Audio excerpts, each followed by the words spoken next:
Assalamualaikum warahmatullahi wabarakatuh. Jumpa lagi bersama saya Adi di channel Ngulik Sejarah. Dan pada video kali ini saya akan kembali lagi nih membacakan suatu kisah misteri yang kali ini masih tetap berjudul Pesugihan Keluarga Ningrat Ngipri Ketek, namun part yang ke-10. Jadi apabila kalian belum menonton part yang sebelumnya, saya sarankan untuk kalian menontonnya terlebih dahulu agar kalian mengerti keseluruhan alur ceritanya dari awal sampai akhir. Cerita pada kali ini masih tetap nih ditulis oleh Mas Restu Wiratmaja. Nantinya kalian juga bisa mengunjungi thread beliau secara langsung. Yuk daripada kita lama-lama, kita langsung saja menuju ke kelanjutan ceritanya. Perhatikan baik-baik, karena ceritanya akan segera saya mulai.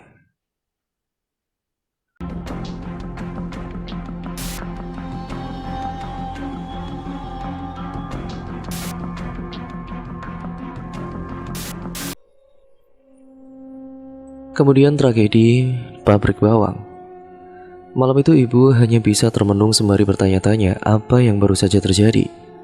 Dia masih memikirkan akan perkataan Mbak Neneng yang dinilai sangat aneh dan tidak masuk akal. Melebihi itu, bapakku yang tiba tepat di tengah malam terkejut saat melihat ibuku masih berada di dalam kamar sembari tertunduk lesu. "Bu, ada apa?" "Mereka mengetahui keberadaan kita, Pak." Papa hanya terdiam. Wajahnya benar-benar sedikit memucat ketika mendapati berita semacam itu yang dilontarkan oleh ibuku. "Kita harus gimana, Pak?"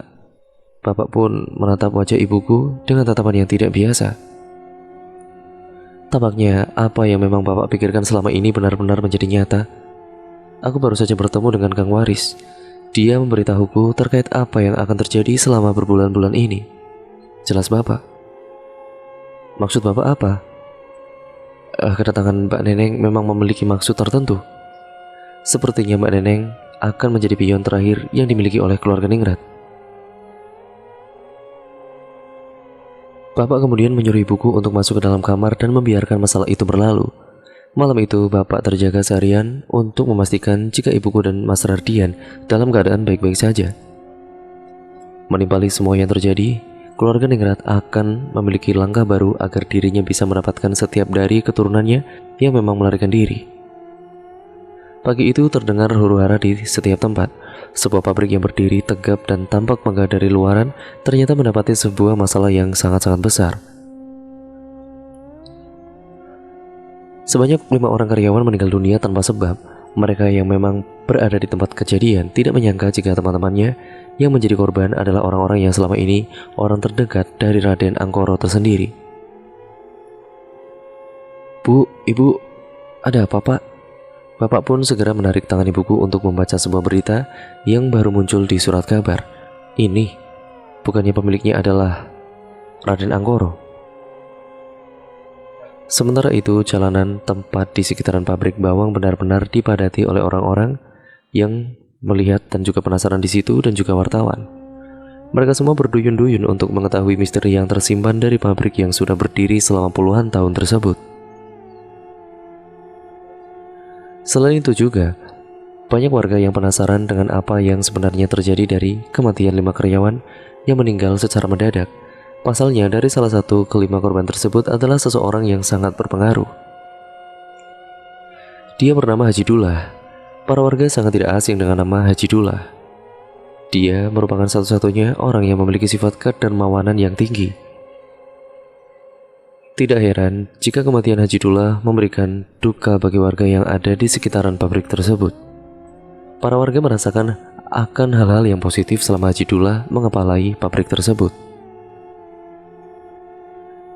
Bapak pun segera mencari informasi. Dia sengaja berangkat sendirian untuk memastikan apa yang sebenarnya yang disembunyikan dari Raden Angkoro. Pikiran bapakku pada saat itu adalah kelimanya adalah korban dari tumbal yang memang sedang dijalankan oleh Raden Angkoro.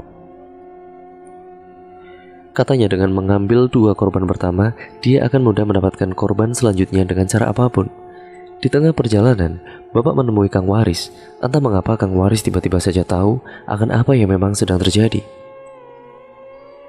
Seperti sebelum-sebelumnya, Kang Waris mengetahui tiap konflik yang terjadi akibat ulah dari Raden Angkoro ataupun keluarga Ningrat lainnya. "Kang, pabrik itu, aku tahu. Tapi sebelum itu, ada seseorang yang akan kita datangi terlebih dahulu." "Siapa, Kang?"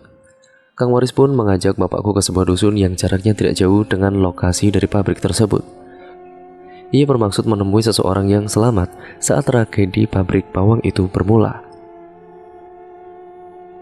Kau tahu, kelima korban itu tidak meninggal secara tiba-tiba, jelas Kang Waris. Maksud Kang Waris gimana? Kita akan menemui seseorang yang bernama Cipto. Dia adalah salah satu karyawan yang selamat. Sebenarnya ada 6 orang yang saat itu diinterogasi oleh Raden Angkoro. Interogasi?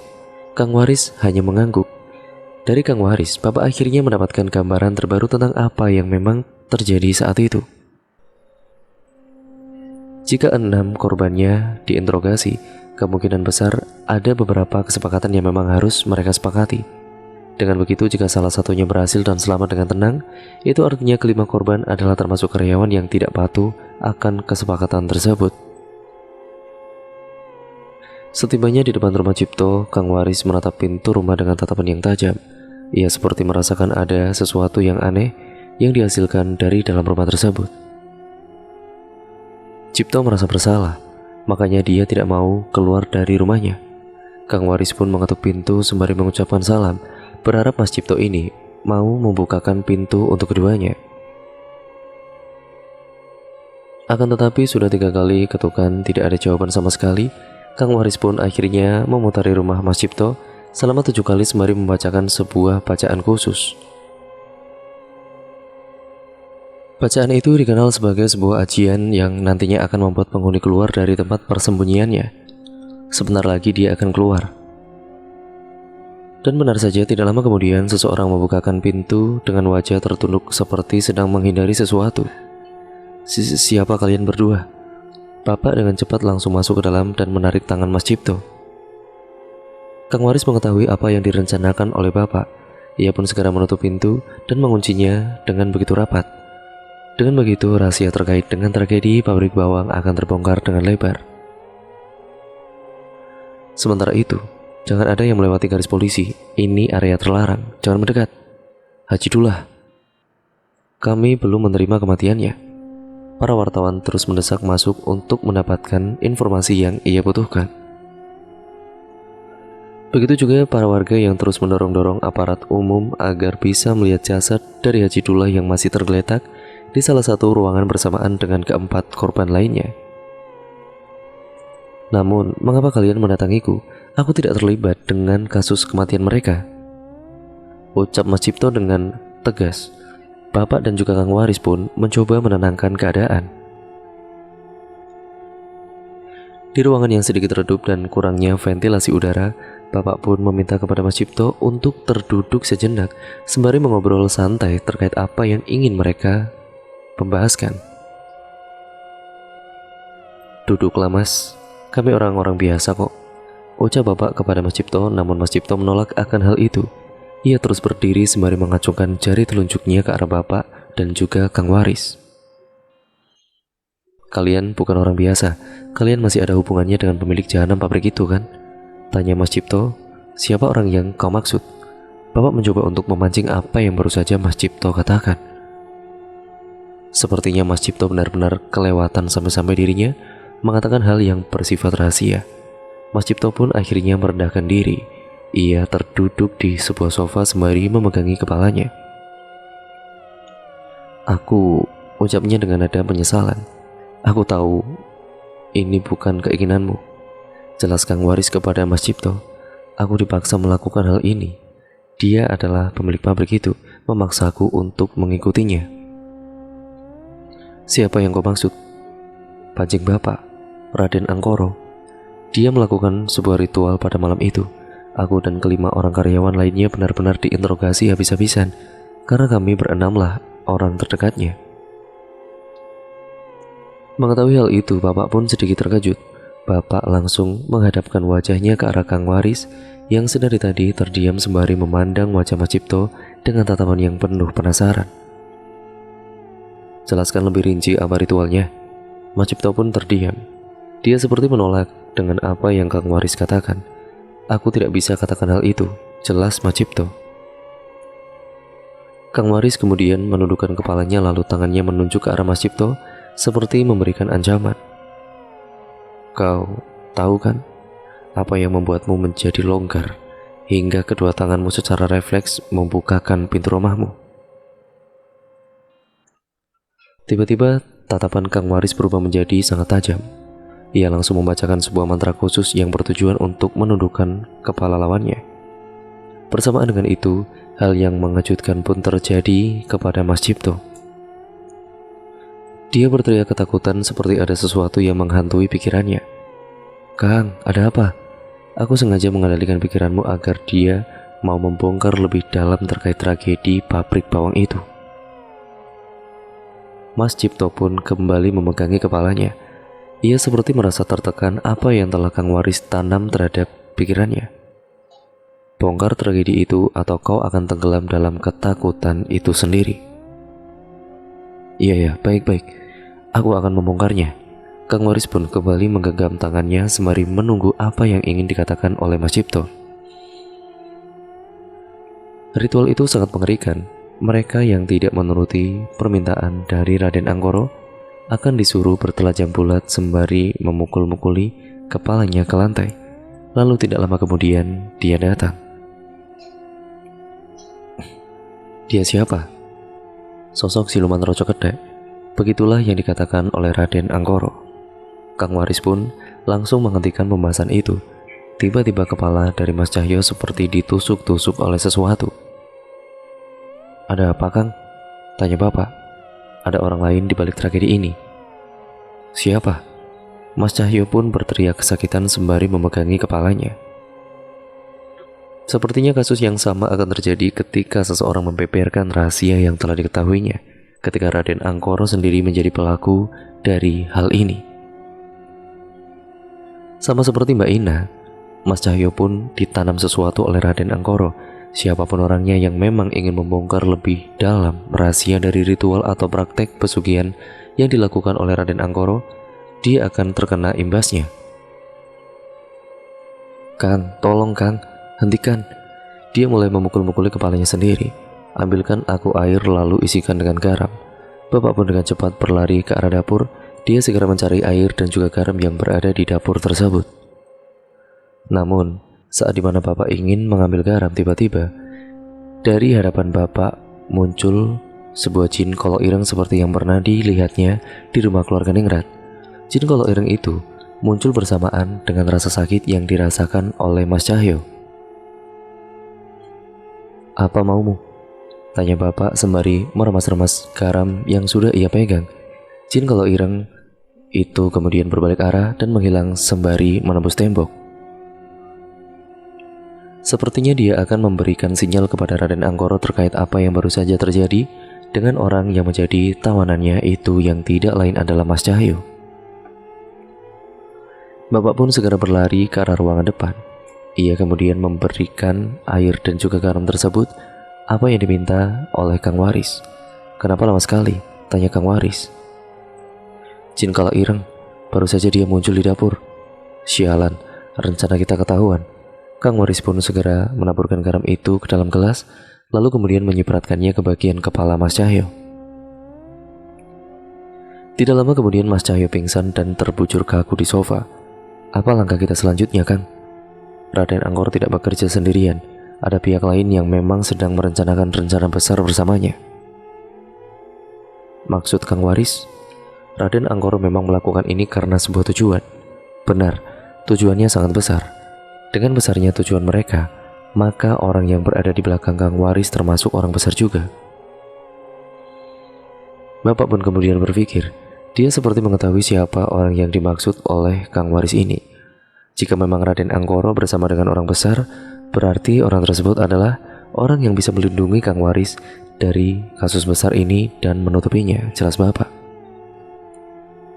"Kamu tahu siapa orang itu?" tanya Kang Waris. "Aku pernah menemuinya." "Siapa?" "Dia bagian dari orang-orang yang disebut dengan belut atau welut." Kemudian sebuah clue yang diberikan oleh bapakku kepada Kang Waris memberikan banyak gambaran penuh terkait tragedi pabrik bawang. Kematian para karyawan yang terjadi di pabrik itu adalah sebuah tragedi yang sengaja ditutup-tutupi oleh beberapa pihak hanya untuk kepentingan sendiri. Bapakku mengira kaitannya Raden Anggoro dengan para pembesar yang ada di ranah pemerintahan adalah salah satunya. Dengan menutup-nutupi apa yang memang direncanakan oleh Raden Anggoro, semuanya ada sangkut pautnya dan juga tangan-tangan orang-orang pemerintahan. Para karyawan yang sedikit tahu tentang latar belakang kejadian tersebut sengaja dibungkam mulutnya dengan diberikan sebuah ancaman yang berkala, hingga menargetkan dirinya sendiri sebagai tumbal selanjutnya jika memang apa yang memang mereka ketahui menjadi bocor dan diketahui banyak orang. Mas Cipto adalah salah satunya. Memang tidak ada banyak karyawan yang mengetahui akan hal tersebut. Namun bagi mereka yang mengetahui langkah-langkah dari tragedi mengerikan, mereka harus rela untuk melepas diri dari pabrik ini dengan cara melarikan diri atau resign secara tidak wajar atau kabur. Namun apa yang memang sudah dijelaskan oleh Mas Cipto adalah sebuah bukti bahwa praktek pesugihan yang tiada hentinya kini merambah kepada masyarakat umum yang tidak berdosa sekalipun. Salah satunya ya adalah Haji Dullah. Dia yang termasuk bagian karyawan yang paling disegani oleh masyarakat sekitar harus tutup usia ketika penginterogasian itu berlangsung.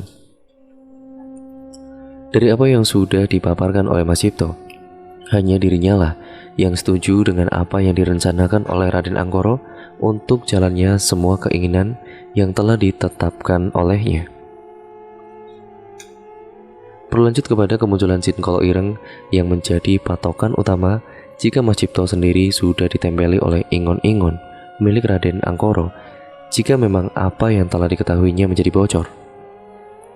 Dan beruntung, Mas Cipto masih bisa diselamatkan oleh Kang Waris dan juga bapakku. Akan tetapi itu semua merupakan awal petaka dari apa yang memang direncanakan oleh Raden Anggoro. Dia sengaja menarik pelatuk terlebih dahulu agar tembakannya tidak terdengar di saat senjata penghasutnya sudah mulai dikendalikan. Mas Cipto adalah umpan bagi Raden Anggoro untuk mengetahui keterlibatan dari Kang Waris dan juga bapakku. Dia sengaja menyisakan satu orang untuk selamat agar Raden Anggoro sendiri mengetahui sejauh mana keterlibatan antara Kang Waris dan juga bapakku masih tetap mengganggu seluruh rangkaian rencana dan juga ambisinya. Hari itu Kang Waris dan juga bapakku pulang terlebih dahulu. Mereka berdua rehat sejenak dari apa yang ingin mereka lakukan untuk bisa menghentikan Raden Anggoro. Dari kasus yang telah terjadi, Kang Waris memiliki sebuah pandangan baru terkait rencana Raden Anggoro selanjutnya. Jika memang sesuai dengan apa yang direncanakan Raden Anggoro, Kang Waris bisa menyimpulkan beberapa poin penting. Di antaranya adalah yang pertama, Raden Anggoro akan bersembunyi di balik orang-orang pemerintahan agar kasus dan tragedi dari pabrik bawang ini dapat diselesaikan. Yang kedua adalah sengaja membuka kartu pertamanya yang tidak lain adalah Mas Cipto agar Kang Waris dan bapak bisa diketahui keberadaannya setelah menghilang selama 3 bulan lamanya. Yang ketiga adalah Raden Anggoro akan segera ke realnya memberikan dobrakan baru untuk bapak agar tidak ikut campur dengan apa yang selama ini Raden Anggoro dan keluarga Ningrat rencanakan. Lalu yang keempat, kemudian Raden Anggoro akan mematikan kartunya untuk mencari kartu lain yang tidak lain dan tidak bukan adalah orang terpenting dari pemerintahan. 5. Kemudian Raden Anggoro akan menjadikan orang-orang tersebut sebagai bonekanya agar bisa menguntiti siapa saja orang-orang yang sangat menghalangi segala ambisinya. Itu berarti dari Mas Cipto adalah hanya penghalih saja dari apa yang selama ini mereka tutup-tutupi. Jika memang Mas Cipto membuka semua apa yang dia ketahui, maka Mas Cipto sendiri akan menanggung sebab dan akibatnya terkait apa yang telah ia lakukan. Dengan begitu meninggalnya saksi dan diperkuatnya orang berpengaruh dari Raden Anggoro, maka pesugihan ini akan terus berjalan dan terus merambah ke segala hal yang lebih besar agar bisa mendapatkan keinginan dari Raden Anggoro dan juga seluruh keluarga Ningrat. Malam harinya saat dimana bapakku pulang ke rumah, ia mendapati ibuku sedang berjalan di depan rumah. Seperti biasanya, ibu selalu menunggu kehadiran bapak sembari meminang Mas Rahardian. "Pak, Kang Warisnya udah pulang, Pak. Kok nggak mampir dulu di rumah, Pak?" Kang Waris langsung pulang bu ke rumahnya karena ada urusan lain. Rardian gimana? Masih sering rewel? Tanya bapak. Ada sesuatu yang ingin aku jelaskan pak. Ini tentang sesuatu yang baru saja mendatangi Rardian kemarin hari. Bapak paham dengan apa yang ingin dikatakan oleh ibuku. Bapak pun menyuruh ibu untuk masuk ke dalam kamar karena memang hari sudah sangat gelap. Setelah tiba di kamar, ibuku langsung meletakkan Mas Rardian di tempat tidur khususnya. Ia menutupi Mas Rardian dengan kelambu agar terhindar dari gigitan nyamuk atau serangga kecil lainnya. Jadi gimana bu? Tanya bapak. Kemarin saat Mbak Neneng tiba ke rumah, aku bersembunyi sembari melindungi Rardian di dalam lemari. Namun ternyata kehadiran Mbak Neneng bersamaan dengan kehadiran Roco Ketek dan Jin Kolok Ireng itu. Jadi maksud ibu, sebentar mbak, ibu lanjutkan dulu. Bapak pun kemudian menenangkan pikirannya. Dia tidak mau terlalu dalam mengambil keputusan sebelum mengetahui dengan jelas apa yang sedang terjadi saat itu. Saat dimana aku menatap Jin Kolok Ireng, dia seperti tidak mau mendekat. Dan ternyata ada satu sosok wanita yang menimang tubuh Rardian sembari menyanyikan sebuah kidung Jawa yang digunakan untuk meniduri anak-anak zaman dulu. Aku tidak yakin jika sosok wanita menjadi penyebab Mas Rardian menangis. Namun aku hanya meyakini jika alasan Roco Ketek dan Jin Kolok Ireng tidak mengambil tubuh Mas Rardian adalah karena, ucap ibuku, karena sosok wanita itu. Benar pak. Bapak pun mengangguk paham, merasa penasarannya sudah terpecahkan dengan apa yang baru saja dijelaskan oleh ibuku. Namun jika sosok wanita itu adalah penjaga dari Mas Rardian, maka kemungkinan besar dua sosok pengganggu Mas Rardian tidak berani mengganggunya karena sosok wanita itu. Ibu melihat jelas tidak sosok itu? Sayup-sayup seperti orang kekeratonan. Itu Mbah Putri. Mbah Putri. Bapak pun akhirnya menghela nafas panjangnya. Ia baru menyadari jika Mbah Putri akan kembali untuk menjaga anaknya. Mbah Putri itu adalah salah satu sosok penjaga yang dimiliki oleh salah satu keraton terbesar di negara ini. Kedatangan Mbah Putri pun berarti memiliki tujuan tertentu. Bapak pun akhirnya menceritakan terkait sosok Mbah Putri yang dimaksud.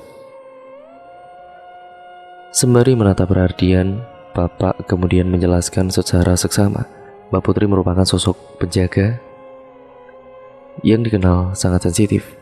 Dia akan menyerang siapa saja sosok yang mengganggu keturunannya dan akan mengejar orang tersebut. Akan tetapi Mbah Putri tidak diterima di salah satu tempat yang berasal dari utara. Dia tidak mau menjejaki langkahnya di sana karena bersinggungan dengan penguasa utara yang dinilai sangat kejam dan beringas.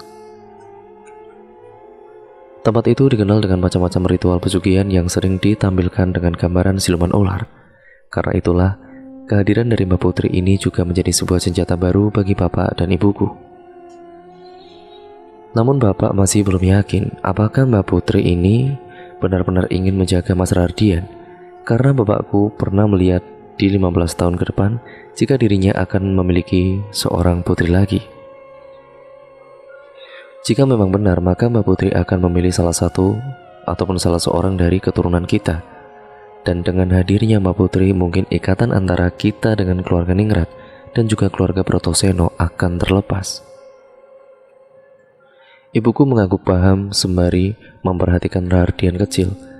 Dia semakin tahu akan siapa-siapa yang nantinya akan terus berjuang untuk menghentikan praktek pesugihan yang konon katanya akan terus berlangsung hingga 15 tahun ke depan.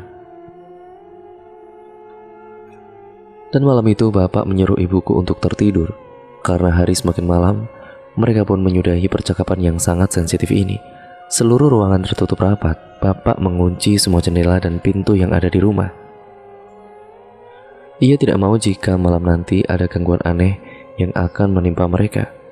Tepat di saat dimana bapakku tertidur, ia bermimpi aneh. Bapak disuruh memilih 2 tunas kelapa yang ada di hadapannya. 2 tunas kelapa ini merupakan gambaran dari masa depannya nanti dan bisa diartikan juga sebagai anak-anaknya kelak. Bapak pun akhirnya memilih sebuah tunas kelapa yang berwarna emas dan masih sangat muda.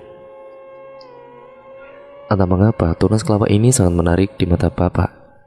Ya, selain memiliki warna yang emas, tunas kelapa yang satu ini menghasilkan kilauan cahaya yang mampu menerangi kegelapan malam. Saat Bapak selesai memilih, ia pun akhirnya diberitahu akan gambaran-gambaran yang akan terjadi di masa depan. Gambaran-gambaran itu bersifat seperti sebuah lelakon atau gambaran perjalanan hidup yang harus dijalankan oleh Bapak selama menjalani kehidupannya. Di antara gambaran-gambaran tersebut, Bapak akhirnya menyadari jika kehadiran Mbah Putri benar-benar ada dan melindungi salah satu dari kedua anaknya kelak.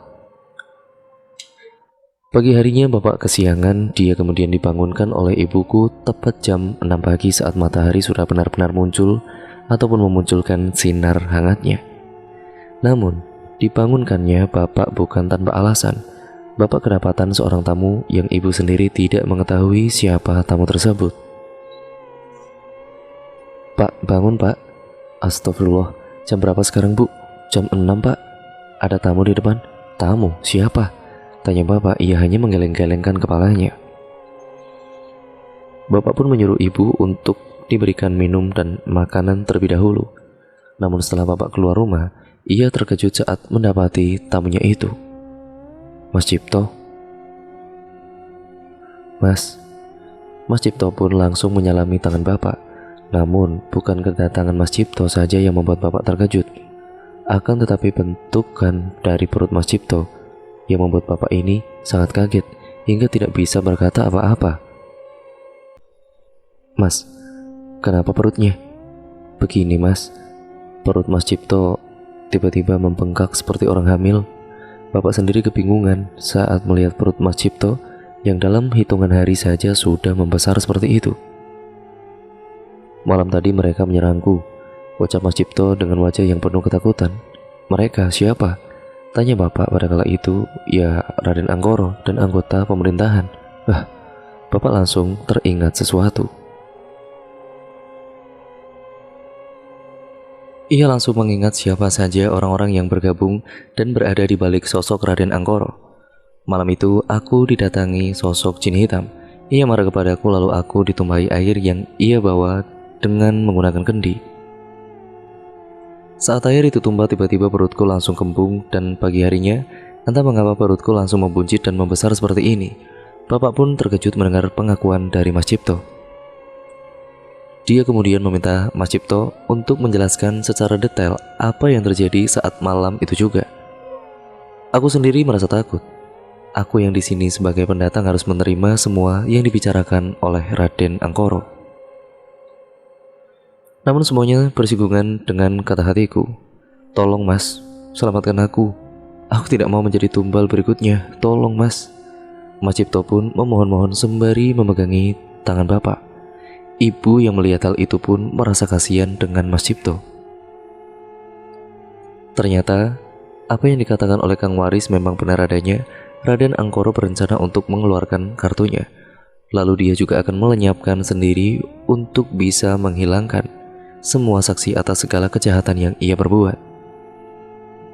"Mas, apa ada sesuatu yang dikatakan oleh Jin Kala Ireng itu kepada Mas?" tanya Bapak. Dia berkata sesuatu namun aku tidak tahu betul apa yang diucapkannya. "Mas, jika Mas mau, hari ini kita harus menuju ke rumah Kang Waris. Siapa tahu dia bisa menyembuhkan Mas atas bantuan Allah SWT." "Baik Mas, aku akan melakukan apa saja asalkan aku bisa selamat dan pergi dari kota ini." Bapak pun mengangguk paham. Ia kemudian masuk ke dalam rumah dan segera mengganti baju. Ibuku yang kebetulan mendengar percakapan mereka berdua langsung bertanya-tanya sesuatu. "Pak, Bapak mau ke Kang Waris ya?" "Iya Bu, Bapak mau menyelamatkan Mas Cipto." "Tapi Pak," potong ibuku, "ada apa Bu?" Ibu punya firasat yang gak enak. Jika benar apa yang dikatakan oleh Mas Cipto terkait anggota pemerintahan itu benar, maka pelakunya adalah orang-orang pejabat yang berada di balik sosok Raden Anggoro, ucap ibu. Bapak pun tersenyum. Ia tahu akan kekhawatiran ibuku terkait siapa pejabat yang dimaksud. Namun Bapak juga tidak bisa tinggal diam untuk melihat tumbal-tumbal selanjutnya yang jatuh lagi. "Bu, kita punya Tuhan. Tuhan kita maha segala-galanya. Ibu jaga Raden di rumah. Bapak dan Kang Waris harus menyelesaikan langkah dari Raden Anggoro. Ibu pun memeluk bapakku sembari menangis. Ia tidak mau jika bapak akan menjadi tumbal berikutnya dari pesugihan yang akan dilakukan oleh Raden Angkoro dan keluarga ningrat lainnya. Hati-hati pak, mereka bukan orang biasa. Mereka ini iblis yang menyamar menjadi manusia hanya demi ambisi besarnya. Ibu nggak usah khawatir, kita semua masih memiliki Allah SWT, Tuhan segala-galanya. Bapak pun melepaskan pelukan ibu. Sebelum ia pergi, bapak mencium kening Mas Rardian sembari membacakan doa untuk keselamatannya. Setelah selesai, bapak dan juga Mas Cipto pun langsung berangkat menuju rumah Kang Waris. Kurang lebihnya 15 menit perjalanan mereka pun sampai di rumah Kang Waris. Saat itu Kang Waris sedang menyirami tumbuhan jahenya yang sudah mulai layu. Assalamualaikum Kang. Waalaikumsalam. Kang Waris tidak terkejut saat Mas Cipto ikut bersama bapak. Ia bahkan lebih tahu dulu jika hari itu Mas Cipto akan mendatanginya. Kang, ini ada Mas Cipto, langsung masuk ke dalam saja. Bapak pun paham akan maksud dari Kang Waris. Sama seperti sebelumnya, jika ada satu tanaman yang layu itu berarti ada serangan yang masih berkaitan dengan orang-orang yang berada di sekitarannya. Kang, tolong bantu kempesin perut saya. Malam tadi mereka nyerang saya. Kang Waris pun kemudian langsung memegang perut Mas Cipto. Namun saat Kang Waris memegang perutnya, tiba-tiba Mas Cipto berteriak kesakitan. Di dalam perutnya ada sesuatu, ucap Kang Waris. Dan benar saja, saat dimana bapakku melihat bentukan perut dari Mas Cipto, tiba-tiba ada sesuatu yang meliuk-liuk di bagian dalam perut Mas Cipto. Ia memiliki kepala dan berbentuk seperti ular, namun ukurannya tidak terlalu panjang. Usut demi usut, saat jin kala ireng itu menumpahkan air ke perut Mas Cipto, ternyata air itu bukan air sembarangan. Air itu merupakan air penyakit yang biasanya digunakan untuk menyerang seseorang dengan cara mematikannya lewat bagian dalam organ tubuh. Mas Cipto pun langsung dibawa ke dalam ruangan khusus yang biasa digunakan untuk meletakkan pasien yang kadang meminta bantuannya. Dan cerita pun akhirnya bersambung lagi ke part yang selanjutnya ya teman-teman, yaitu nantinya menuju ke part yang 11. Jadi untuk kalian semoga masih sabar menunggu cerita ini ya teman-teman, agar nanti bisa selesai. Dan nantinya juga saya akan memberikan full version untuk kalian semua, yaitu durasi panjangnya. Terima kasih atas dukungan kalian selama ini, dan jangan lupa untuk kalian like, comment, dan share video kali ini sebesar-besarnya. Dan jangan lupa pula untuk kalian klik tombol subscribe serta nyalakan tombol lonceng notifikasinya agar kalian tidak ketinggalan video terbaru selanjutnya dari channel ini. Sekian kurang lebihnya, mohon maaf. Wassalamualaikum warahmatullahi wabarakatuh.